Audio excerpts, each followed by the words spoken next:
நாட்டின் முக்கியமான திட்டங்கள் மற்றும் சட்டங்களுக்கு இந்தி அல்லது சமஸ்கிருதத்தில் பெயரிடப்படுவது ஏன் உள்ளிட்ட பல்வேறு கேள்விகளை மத்திய அரசிடம் முதல்வர் ஸ்டாலின் முன்வைத்துள்ளார்.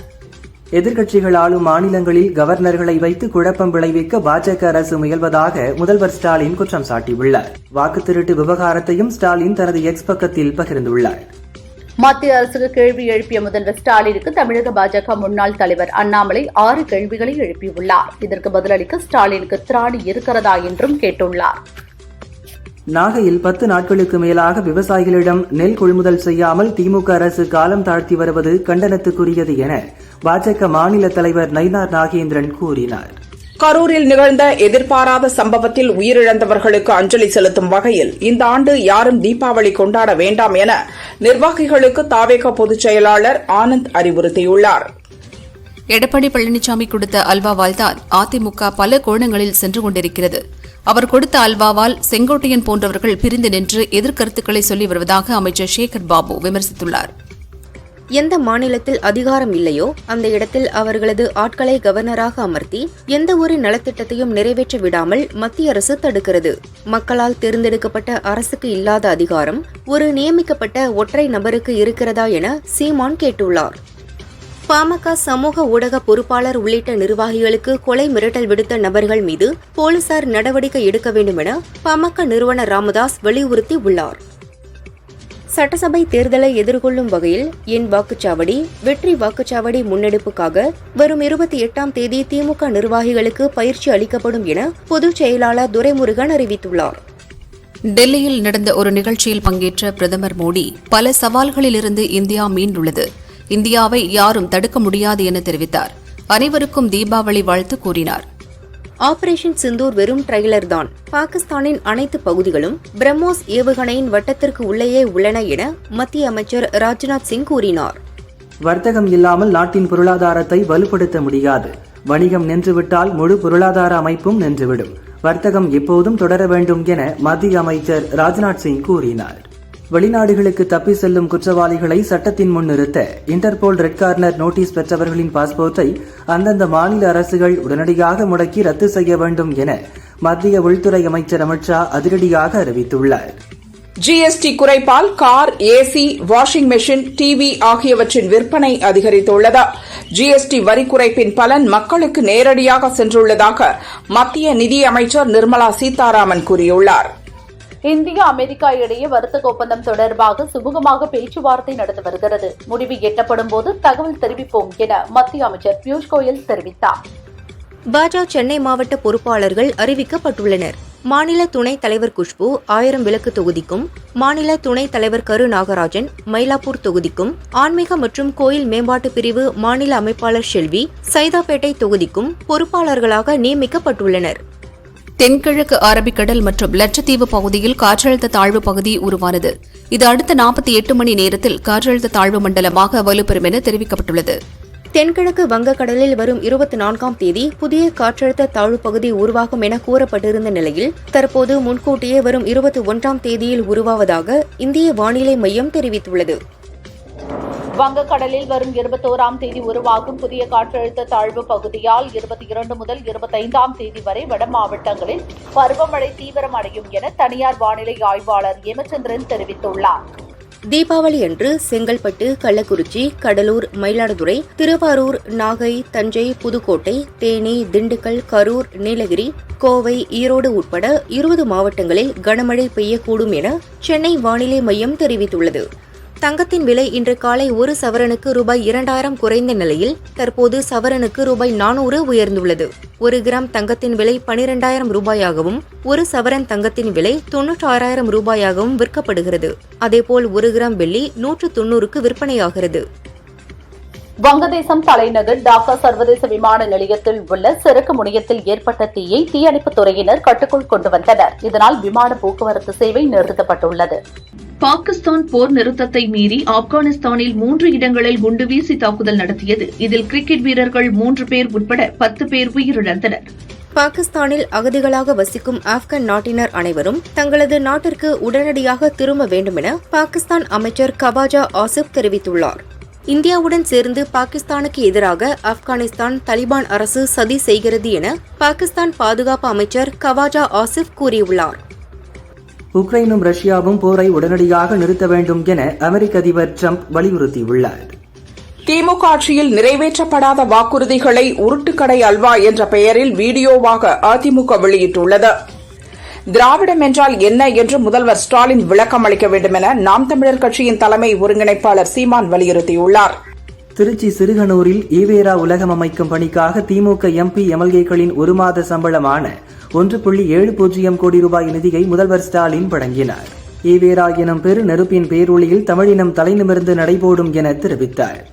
இளம் வயதில் தந்தையை இழந்த பெண் குழந்தைகளுக்கு சிறப்பான நிதியுதவி வழங்கும் திட்டத்தை தமிழக அரசு அமல்படுத்த வேண்டும் என பாரதிய ஜனதா எம்எல்ஏ வானதி சீனிவாசன் வலியுறுத்தியுள்ளார். தீபாவளிக்கு வாழ்த்து சொல்ல மறுத்தவர்கள் இப்போது தீபாவளிக்கு வாழ்த்து சொல்லுங்கள் என்று கேட்கக்கூட அனுமதி மறுக்கிறார்கள் என பாஜக எம்எல்ஏ வானதி சீனிவாசன் குற்றம் சாட்டியுள்ளார். கரூர் புதிய பேருந்து நிலையம் மக்களுக்கு பயனுள்ளதாக இருக்கிறது. புதிய பேருந்து நிலையம் குறித்து சோசியல் மீடியாவில் அதிமுக பரப்பும் பொய்யான தகவல்களுக்கு பதில் சொல்ல முடியாது என முன்னாள் அமைச்சர் செந்தில் பாலாஜி கூறியுள்ளார். ஊபி மாநிலம் அயோத்தியில் 26 லட்சம் தீபங்கள் ஏற்றி தீபாவளி பண்டிகையை கோலாகலமாக கொண்டாடும் நடவடிக்கை தீவிரமடைந்துள்ளது. அதற்கான விளக்குகளை அடுக்கும் பணியில் மாணவர்கள் தன்னார்வலர்கள் ஈடுபட்டுள்ளனர். வட மாநிலங்களில் தன்தேராஸ் பண்டிகை உற்சாகமாக கொண்டாடப்பட்டது. தீபாவளியின் துவக்கமாக கருதப்படும் இந்த பண்டிகையில் உடல் நலம் தரும் தன்வந்திரி பகவான் மற்றும் செல்வ வளம் தரும் மகாலட்சுமியை தேவியை மக்கள் வழிபடுகின்றனர். இந்நாளில் தங்கம் வாங்கினால் செல்வம் பெருகும் என்ற நம்பிக்கையால் தில்லி நகை கடைகளில் கூட்டம் அலைமோதியது. டெல்லி பிடி மார்க்கில் உள்ள எம்பிக்கள் குடியிருப்பில் திடீரென ஏற்பட்ட தீயை தீயணைப்புத் துறையினர் நீண்ட நேரம் போராடி அணைத்தனர். குடியிருப்பில் இருந்து 200 மீட்டர் தொலைவில் பார்லிமெண்ட் உள்ளதால் பரபரப்பு ஏற்பட்டது. அமெரிக்காவுக்கு இந்த ஆண்டு சீனாவை விட அதிக ஸ்மார்ட் போன்களை ஏற்றுமதி செய்து இந்தியா மிகப்பெரிய சாதனை படைத்துள்ளதாக மத்திய அமைச்சர் அஸ்வினி வைஷ்ணவ் கூறினார். மகாராஷ்டிராவின் சந்த் ஷைலி மலைத்தொடரில் உள்ள பள்ளத்தாக்கில் வாகனம் கவிழ்ந்த விபத்தில் 8 பேர் பலியானார்கள். 28 பேர் படுகாயம் அடைந்தனர். இதில் 15 பேரின் நிலை கவலைக்கிடமாக உள்ளது. காங்கிரஸ் கட்சி மீதான விசுவாசத்தால் 2019 பாரதிய ஜனதா வழங்கிய துணை முதல்வர் வாய்ப்பை உதறிவிட்டு சிறை சென்றேன் என கர்நாடக துணை முதல்வர் டி.கே. சிவக்குமார் விசுவாசத்தின் சின்னம் டி.கே. சிவக்குமார் என்ற புத்தக வெளியீட்டு விழாவில் பேசியுள்ளார். பஞ்சாப் சிர்ஹந்த் ரயில் நிலையம் அருகே கரிஃப் ரத் விரைவு ரயிலின் 19வது பெட்டியில் திடீரென தீப்பற்றியதால் பயணிகள் அலறியடித்து ஓடினர். தீயணைப்புத் துறையினர் 1 மணி நேரம் போராடி தீயை கட்டுப்படுத்தினர். தெலங்கானாவில் உள்ளாட்சி அமைப்புகளில் பிற்படுத்தப்பட்டோருக்கு 42% இடஒதுக்கீடு கோரி மாநிலம் முழுவதும் பந்த் நடக்கிறது. காற்றை மாசுபடுத்தும் வகையில் இயக்கப்படும் கனரக வாகனங்கள் டெல்லிக்குள் நுழைய நவம்பர் 1ஆம் தேதி முதல் தடை விதிக்கப்பட்டுள்ளது. திருச்சி திருவானைக்காவல் ஜம்புகேஸ்வரர் கோயிலில் உள்ள நந்தி பெருமாளுக்கு ஐப்பசி மாத தேய்பிறை சனி பிரதோஷத்தை முன்னிட்டு சிறப்பு அபிஷேகம் நடந்தது. திரளான பக்தர்கள் சாமி தரிசனம் செய்தனர். மடப்புரம் பத்திரகாளியம்மன் கோவிலில் நடந்த ஏலத்தில் அம்மன் சேலை வாங்க ஏராளமான பெண்கள் குவிந்தனர். தீபாவளி அன்று அம்மன் சேலையை அணிவது மன நிம்மதியை அளிக்கும் என்றனர். தீபாவளியன்று மதுரை மீனாட்சி அம்மன் கோவிலை சுற்றி பட்டாசுகள் வெடிக்கக்கூடாது என கோவில் நிர்வாகம் அறிவித்துள்ளது. சித்திரை, ஆவணி மூல வீதிகளில் தீப்பற்றக்கூடிய வகையில் பட்டாசுகளை வெடிக்க வேண்டாம் என அறிவுறுத்தப்பட்டுள்ளது. கேரளா மாநிலம் கல்பாத்தியில் நடைபெறவுள்ள தேர் திருவிழாவுக்கான முதல் பத்திரிகை பாரம்பரிய முறைப்படி மயிலாடுதுறை மாயூரநாதர் கோயிலில் இன்று படைக்கப்பட்டது. நவம்பர் 7ஆம் தேதி தொடங்கி நவம்பர் 17 வரை ஐப்பசி மாத தீர்த்தவாரி உற்சவம் நடைபெறவுள்ளது.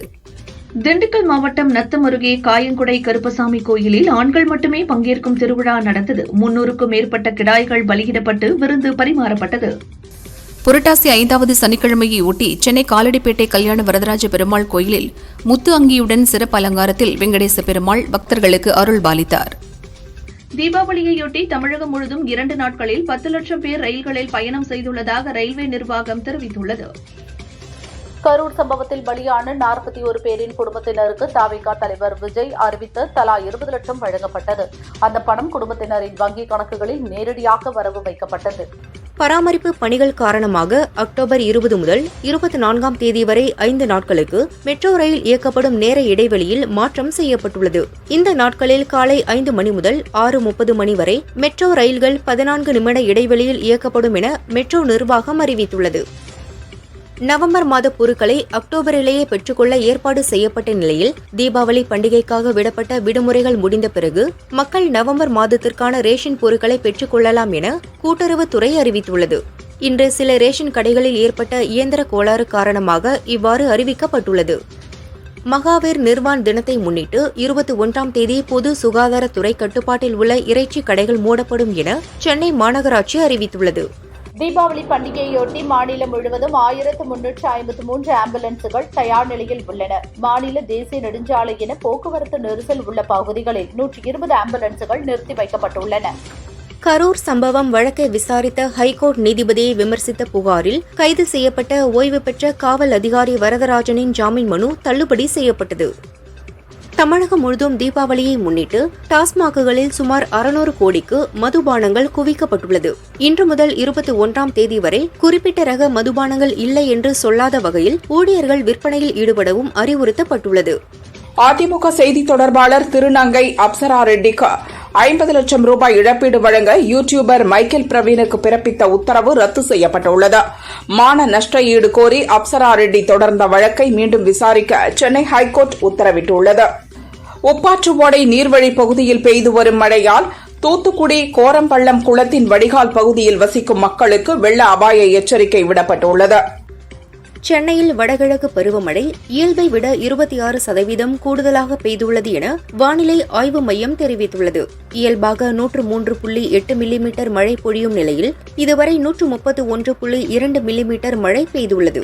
தேனி மாவட்டத்தில் விடிய விடிய வெளுத்து வாங்கிய கனமழையால் முல்லைப் பெரியாறில் 30 ஆண்டுகளுக்கு பிறகு வெள்ளப்பெருக்கு ஏற்பட்டுள்ளது. நீர்வரத்து வினாடிக்கு 40,733 கன அடியாக அதிகரித்த நிலையில் அணையின் நீர்மட்டம் 138 அடியாக உயர்ந்தது. தீபாவளி நெருங்கும் நிலையில் போலியான காமர்ஸ் இணையதளங்கள் சமூக வலைதள பக்கங்களில் பரிசு கூப்பன் விழுந்திருக்கிறது. பரிசு கிடைத்திருக்கிறது என்ற பெயரில் வரும் சைபர் மோசடி விளம்பரங்களை பார்த்து மக்கள் ஏமாற வேண்டாம் என காவல்துறை எச்சரிக்கை விடுத்துள்ளது. தேனி மாவட்டம் சுருளி வனப்பகுதியில் பெய்த கனமழையால் அருவியில் வெள்ளப்பெருக்கு ஏற்பட்டுள்ளது. சுற்றுலா பயணிகள் அருவியில் குளிக்க வனத்துறை தடை விதித்துள்ளது. நீர்வரத்து சீராகும் வரை இந்த தடை நீடிக்கும் என தெரிவிக்கப்பட்டுள்ளது. திருநங்கையருக்கு சம வேலைவாய்ப்பு மற்றும் சம மருத்துவ சேவை கிடைப்பதை உறுதி செய்ய ஓய்வு பெற்ற நீதிபதி தலைமையில் 5 பேர் கொண்ட குழுவை அமைத்து சுப்ரீம் கோர்ட் உத்தரவிட்டுள்ளது. தவிக சேலம் கிழக்கு மாவட்ட செயலாளர் வெங்கடேசன் ஜாமீனில் விடுவிக்கப்பட்டார். திருச்சி மத்திய சிறையிலிருந்து வெளியே வந்த அவர் கரூர் துயர சம்பவத்திலிருந்து இன்னும் மீண்டு வர முடியாமல் இருக்கிறேன் என்றார். தீபாவளி பண்டிகையை முன்னிட்டு மதுரை திருமங்கலம் ஆட்டுச் சந்தையில் ஆடு விற்பனை களை கட்டியது. 7 கோடி ரூபாய்க்கு மேல் ஆடுகள் விற்பனையானதால் வியாபாரிகள் மகிழ்ச்சியடைந்தனர். ராஜபாளையம் அருகே அம்மையப்பபுரம் கிராமத்தைச் சேர்ந்தவர் முருகன். கனமழையால் இவரது நிலத்தின் அருகே உள்ள ரைஸ் மில்லின் சுற்றுச்சுவர் இடிந்து விழுந்தது. இதில் முருகன் வளர்த்து வந்த 100க்கும் மேற்பட்ட ஆடுகள் பலியாகின. திருவாரூர் சுற்றுவட்டார பகுதிகளில் பெய்த கனமழையால் கொள்ளிடம் கூட்டு குடிநீர் திட்ட பாலத்தின் தூண் உள்வாங்கியது. எந்நேரமும் இடிந்துவிடும் அபாயம் ஏற்பட்டுள்ளது. தென்காசி குற்றால அருவிகளில் இன்றும் வெள்ளப்பெருக்கு தொடர்வதால் அனைத்து அருவிகளிலும் 3வது நாளாக குளிக்க தடை விதிக்கப்பட்டுள்ளது. சென்னை வளசரவாக்கம் பகுதியில் 5 பேருக்கு டெங்கு காய்ச்சல் உறுதி செய்யப்பட்ட நிலையில் அவர்கள் தனியார் மருத்துவமனையில் அனுமதிக்கப்பட்டுள்ளனர். வளசரவாக்கம் மண்டலத்தில் காய்ச்சல் தடுப்பு நடவடிக்கைகளை எடுக்க வேண்டும் என மாநகராட்சிக்கு பொதுமக்கள் கோரிக்கை விடுத்துள்ளனர். தேனி மாவட்டத்தில் விடிய விடிய கொட்டி தீர்த்த கனமழையால் கொட்டக்குடி ஆற்றில் வெள்ளப்பெருக்கு ஏற்பட்டுள்ளது. ஆற்றில் யாரும் இறங்கவோ குளிக்கவோ வேண்டாம் என அதிகாரிகள் எச்சரிக்கை விடுத்துள்ளனர். சபரிமலை ஐயப்பன் கோயில் புதிய மேல்சாந்தியாக சாலக்குடியைச் சேர்ந்த பிரசாத் என்பவரும், மாளிகைபுரம் கோயில் மேல்சாந்தியாக கொல்லத்தைச் சேர்ந்த மனு நம்பூதிரியும் தேர்ந்தெடுக்கப்பட்டனர்.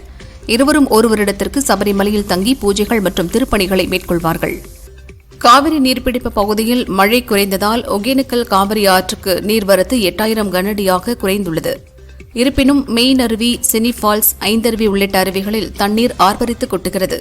தேனி மாவட்டத்தில் விடிய விடிய பெய்த மழையால் முல்லைப் பெரியாற்றில் வெள்ளப்பெருக்கு ஏற்பட்டுள்ளது. கரையோர மக்களுக்கு வெள்ள அபாய எச்சரிக்கை விடுக்கப்பட்டுள்ளது. தேனி மாவட்டத்தில் கடந்த 2 நாட்களாக பெய்து வரும் கனமழையால் வைகை அணைக்கு நீர்வரத்து 13000 கனஅடியாக அதிகரித்துள்ளது.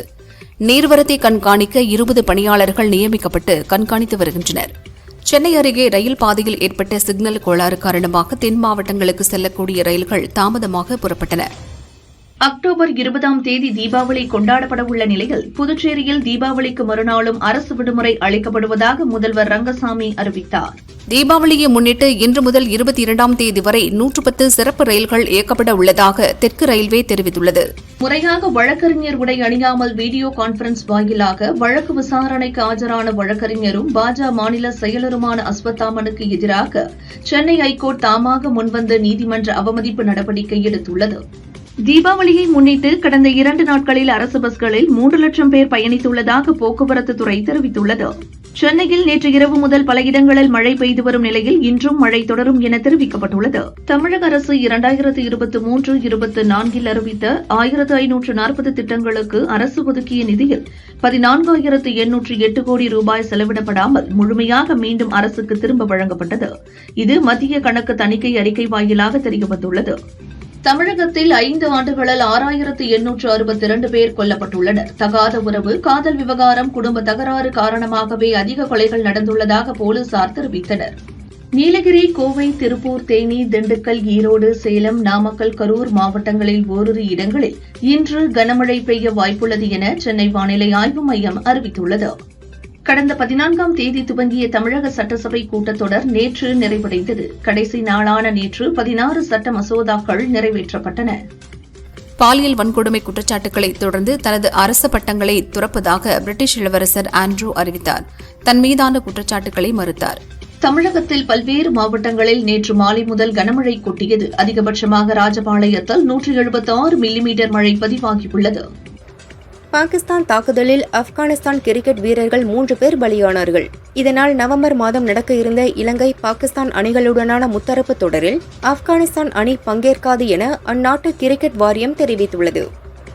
இந்தியாவைப் போல நாங்களும் பாகிஸ்தானுடன் கைகுலுக்க மாட்டோம் என ஆப்கான் முன்னாள் கேப்டன் கரீம் சாதிக் கூறியுள்ளார்.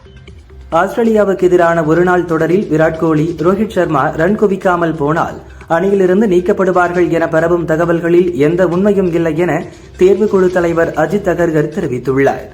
எனக்கும் ரோஹித் சர்மாவுக்கும் எந்த மோதலும் இல்லை. அவர் சொல்லும் அறிவுரைகளை கேட்டுக் கொள்கிறேன் என இந்திய அணியின் கேப்டன் சுப்மன் கில் கூறியுள்ளார். இசையமைப்பாளர் AR ரஹ்மான் கூகுள் நிறுவனத்தின் கிளவுடுடன் இணைந்து AI தொழில்நுட்பத்தில் இசைக்குழுவை அமைக்கிறார். இதற்கு சீக்ரெட் மவுண்டைன் என பெயரிட்டுள்ளார். பொழுதுபோக்கு அம்சங்கள் நிறைந்த கதை சொல்லும் பாணியில் இந்த இசை ஆல்பம் இருக்குமாம்.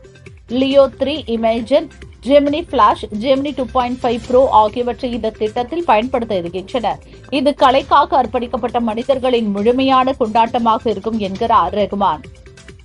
நடிகர் நாகார்ஜுனாவின் 100வது படத்தை கார்த்திக் இயக்குகிறார். கடந்த வாரம் பூஜையுடன் படம் துவங்கியது. தேவஸ்ரீ பிரசாத் இசையமைக்கிறார்.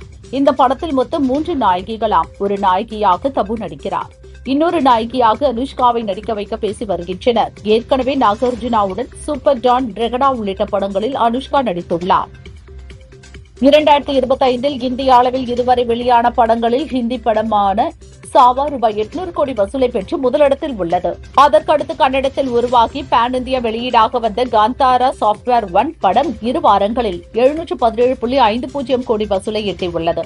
தீபாவளி படங்களை தாண்டி தொடர்ந்து இப்படத்திற்கு வரவேற்பு இருப்பதால் இந்த ஆண்டில் வசூலில் முதலிடத்தை, அதாவது 1000 கோடியை தொடலாம். குட் பேட் அக்லி பட இயக்குனர் ஆதிக் ரவிச்சந்திரன் மீண்டும் அஜித்தை வைத்து ஒரு படத்தை இயக்க உள்ளார்.